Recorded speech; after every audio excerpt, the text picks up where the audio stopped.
One of the things that is really important to understand in sales, it's a give and take relationship. Give something of value first before you ask for a meeting. Gain their trust first.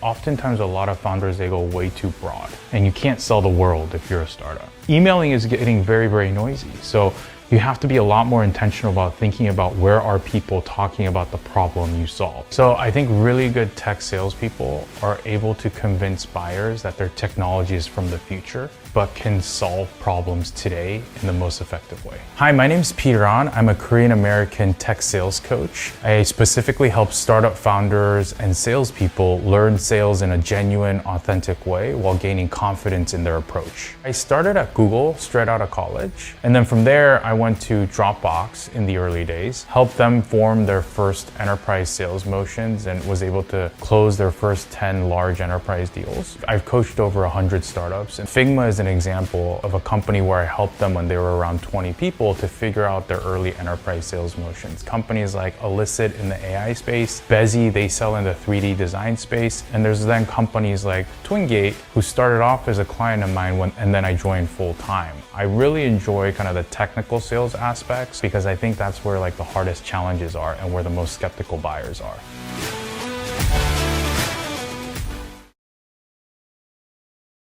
There was one moment when we were trying to sell NBC Universal at Dropbox when my champion and executive sponsor, his name is Lenny Bloom, he was the VP of Identity and Collaboration at NBC. After a day of doing vision talks, having him meet with our founders, Drew and Arash, I was escorting him out of the Dropbox building. And remember, our main competitor was Box, and they had recently closed a deal with General Electric. And I think they were marketing that deal as having sold over 100,000 licenses. So this was a big, big deal. So we were already nervous about it from the Dropbox perspective because our biggest deal was a 2,000 license deal on the enterprise side. As my champion and exec sponsor from NBC was getting in the elevator, he looked at me and he said, "Hey Peter, I just have one more question." And his question was, "Who is your biggest customer?" I kind of like, for a split second, I was thinking about Box. Oh my gosh, he's asking me this. And if I say our largest customer is 2,000 employees, maybe I'll lose the deal, right? Because NBC was 42,000 employees. But what I decided was, you know what? I've built a relationship. I'm gonna be honest throughout the entirety of this deal cycle. And I told him, Lenny, our largest customer is 2,000 employees at National Geographic. They are similar in terms of use cases because they also have a lot of large media files, but we don't have yet a Fortune 500 customer. So you would be the first Fortune 500 customer to sign with Dropbox. He said, thanks, okay, that makes sense. And then he kind of rushed off because his car was already there. So I couldn't really get a reaction from him. We ended up actually closing that deal. It was our first 3-year multi-million-dollar contract. It was a big deal. And he told me weeks later, he said, Peter, that was the right answer when you told me who your biggest customer was, because I like to take risks and I'm an innovator. And he said, I like to be the first patient, meaning that he wanted to be at the forefront of buying Dropbox for business. And so that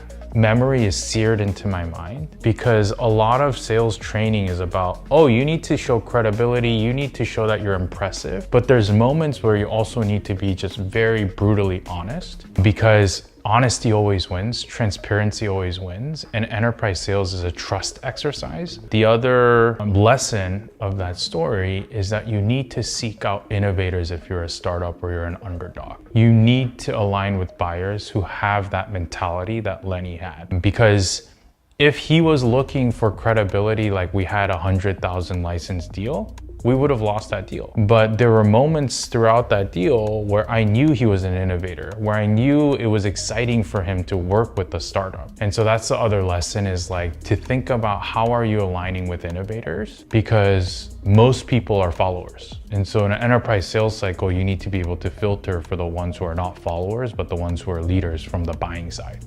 So the way Dropbox celebrated is there was like a company-wide email from Drew. There was just a whole bunch of excitement because it was like the largest deal by magnitudes. And so I remember just like having a really great time that Friday, getting to like hug Drew, right? Why wasn't it an important milestone is because everybody, I think even Drew, felt like NBC wasn't gonna close. Every time I saw Drew, the CEO of Dropbox, in the bathroom, he would ask me, how's NBC going? Almost as a joke. He'd be like, oh, how's NBC going? And I would always tell him, oh, it's going, you know? And it was, you know, probably like 8 or 9 months of that. And so when it closed, I think he also was surprised. He was like, I built this consumer brand, end user technology, and here's a multi-million-dollar deal. I think even a lot of the people who are working on the deal were surprised. I mean, even I was a little bit surprised, right? Because we didn't have that much enterprise functionality. Box had a list of like 50 things that was specifically enterprise, and we were a consumer brand being like, oh, we just launched single sign-on, which is one of the most basic enterprise functionality. It changed the internal company's feelings about selling to businesses. Sometimes you just need a proof point to really show people that this is actually possible. So I think really good tech salespeople are able to convince buyers that their technology is from the future, but can solve problems today in the most effective way.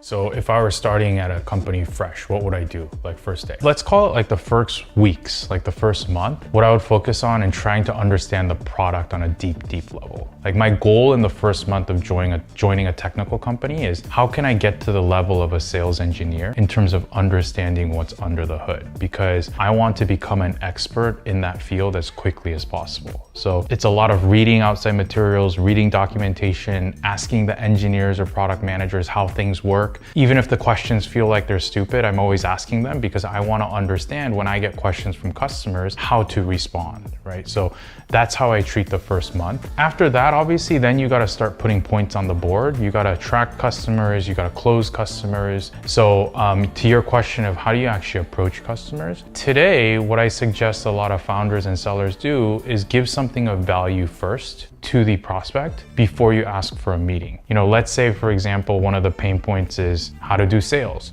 Instead of saying, do you want to get on a call to learn about sales? I would say, hey, I wrote something about 3 mistakes salespeople make. Do you want to see it? And inevitably, a certain number of people are going to raise their hands and say, yes, I want to see that guide. Then you send that, and the goal is to get them to research you, research your company, learn something from the actual guide that you sent, and then you've built a certain amount of rapport and trust. Because as I said, enterprise sales is a trust building exercise. And so once you built a little bit of trust, then you can say, hey, by the way, do you want to get on a call? And so I think this authentic, genuine approach to providing value first before you ask for a meeting is really critical in the early outbound stages. So that's one way. There's a lot of companies too that have users already, right? One of my clients, Illicit, they already have over 2 million users, but they've never sold into enterprise. So in that world, it's slightly different, right? You're reaching out to users, but you're still trying to provide value, and you're saying, hey, I know you signed up for our product 6 months ago. I'd love to get on a call to show you a few more things about the product, talk to you about where we're headed, and get your feedback. So in that world, you could ask for the call straight up because you're a PLG company, but you still have to understand what will get them excited to join the call,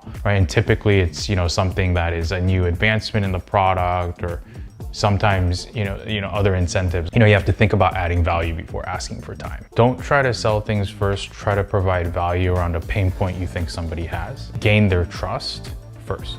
So discovering customers, I think first starts with defining who your customer is. Oftentimes, a lot of founders, they go way too broad, and you can't sell the world if you're a startup. The first thing I get founders to do is write down, you know, what's the company size that's ideal? What's the title? You know, what is the revenue if that's important? What's the technology that they use? Maybe you find that people who are on AWS are really good for your technology. Write everything down in detail and then map that to some of the modern tools that are out there today. So everybody's familiar with LinkedIn Sales Navigator. Clay.com is a new tool. There's all these platforms where you can actually match your ideal customer profile and look for contacts. And then once you do that, then it's a matter of figuring out from the list of contacts, how do you reach out to them? And that's where kind of my methodology around provide value and then ask for a meeting comes into play. The last thing to keep in mind, I think that's really important, is there's a lot of talk about emailing people. Emailing is getting very, very noisy. So you have to be a lot more intentional about thinking about where are people talking about the problem you solve. Is it a conference? Is it LinkedIn? Is it Reddit?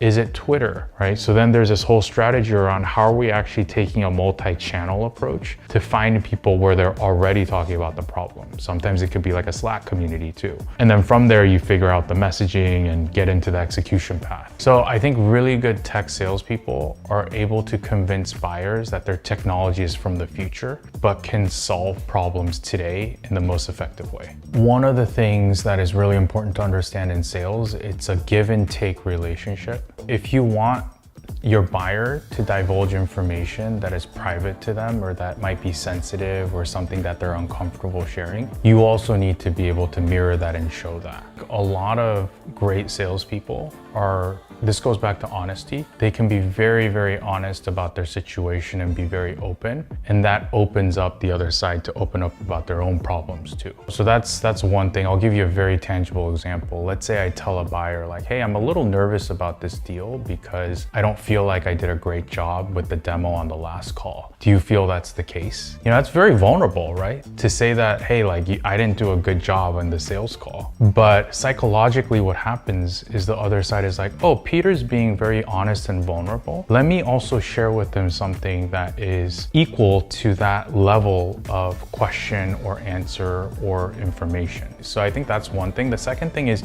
you have to be a really great listener if you want to be able to mirror people and if you want to be able to understand people. And you also need to be able to take answers and follow the breadcrumbs and follow up with more questions that help you dig into the root of why people are saying certain things. I think that's the second part. The third part to build trust and EQ is you need to be really, really good at your craft. You need to understand your industry and the space really, really well, because in this day and age, people trust experts. You're not going to be able to hold a conversation with somebody if you're surface level or if you're not able to show that you know what you're talking about or that you're an expert in your field. Those are like three tangible things. The other thing I would say about building EQ is you just have to be around people a lot in different environments. So if I were just on Zoom calls all day, like it probably wouldn't help me with EQ, but I try to meet people for coffee. Like I try to vary things, you know, like text people, go to bars or dinners with people and, you know, like spend time around people and really understand what makes people tick, what gives them motivation, both on the personal and professional side. That's the other thing I think with EQ is if you're in sales, you can't always be talking about your product or business. You have to have a genuine interest in the other person as a person. And if you don't have a genuine interest, that shows. If you're just asking a set of questions about the weather or where they're from or how many kids they have, like those are very trained. But the question is, what do you do with that information and how do you actually remember people's kids' names or remember people's hobbies and ask more about their interests? I think the reason why I was successful at sales is because one, I have a genuine passion for technology and understanding more about the technology than my competition. And then the second thing is I'm a hard worker. You know, Dropbox had ping pong tables, they had a cafeteria, and I never played a game of ping pong at Dropbox. Maybe I did actually once or twice, but I always pride myself on being the hardest worker in the room. And clients notice that. If you're the fastest person to reply to an email, if you're the fastest person to get back to somebody or find a solution, that is a lot of what customers are looking for because they want to understand that when there's a problem, you're going to be there. So the other reason why I was successful in sales is because I took outlier characteristics and what I perceived to be weaknesses of myself and turned them into superpowers. I'll give a very tangible example. English was my second language.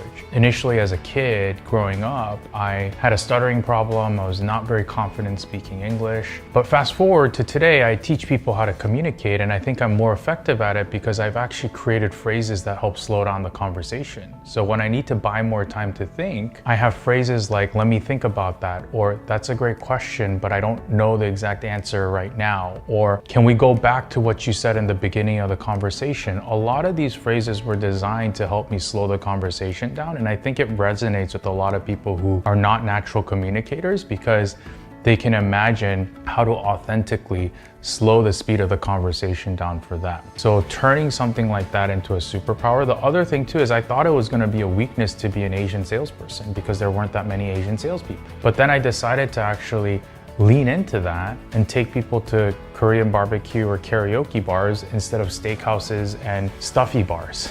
right? So I think a lot of like putting my personality into the sales process also made me successful because it made me memorable as a seller. My vision is to teach sales to as many people who think that sales is not for them and to get them confident in the craft. And then for existing sellers or existing sales teams, change the focus not just only on numbers and results, but also empowering individuals to feel like they have their own personality in the deal. And so I'd love to start to educate people more on the art of sales and how important that is, and the nuance of communication in a way where people see sales as an example of how to do great business, not as an example of stereotypes or sales bro culture or something else, right? I do believe sales can change the world. I think right now there's a lot of waste in technology spend. And I think a lot of people are getting convinced of the wrong things. And so I think a great way sales can change the world is if we can start making a dent in that, where people feel like salespeople are trustworthy people and not people who are trying to buy their next Ferrari. The other way I think sales can change the world is that I do think the best salespeople are the best communicators. When you're trying to give your next speech or you're trying to connect as a diplomat with another country, I think it's sales. Like if you're good at sales, you can understand how to negotiate with countries as well, right? If you're a diplomat. So I think like my dream would be like if other industries look at salespeople and they're like, wow, I don't want to just learn sales from this salesperson. I want to learn how to communicate, or I want to learn how to bridge the gap. I want to learn how to bridge misunderstandings. That would be like a dream. So bringing sales into a noble profession. I think the most important thing in sales is to have a confident mentality. If you're not confident, people are gonna sense that right away. And then the other thing with sales and technical sales is you have to be as close of a thought leader, expert as possible to the product that you're selling, because sales is a lot about education as well. So if you're able to confidently educate your prospects, you'll do very well in sales.